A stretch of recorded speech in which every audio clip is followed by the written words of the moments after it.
ఒక సామాజిక ప్రజాస్వామ్య జీవితం కావాలి. సామాజిక ప్రజాస్వామ్యం అన్ని దేశాల్లో జరిగింది. ప్రభుత్వ భూస్వాములు నేలమట్టం అయిపోయారు. కొత్త మార్పుల్ని, కొత్త విప్లవాలని, కొత్త మార్గాలకి దారిచ్చి కలిసిపోయారు. అందరు కింది దిగిపోయారు. ఒక్క భారతదేశం తప్ప.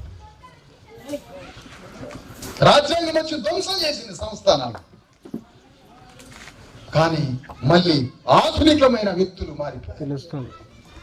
ఆధునికంగా మళ్ళీ అదే వ్యవస్థలోకి దొరబడ్డారు కింద వర్గాలు. అందుకని అంబేద్కర్ సిద్ధాంతం అంటే అర్థం కాని భాష కాదని. అంబేద్కర్ సిద్ధాంతం అంటే అర్థం కాని ఒక అనంతమైనటువంటి సబ్జెక్ట్ ఏం కాదు. ఆ సింహాసనం మీద కూర్చున్న అగ్రకుల రాజ్యాన్ని దింపాలి, అణగారిన వర్గాలంతా ఒక్కటై అగ్రకులాల్లో ఉన్న ప్రజాస్వామ్యవాదుల్ని కలుపుకొని మన రాజ్యం స్థాపించడమే అంబేద్కర్ సిద్ధాంతం.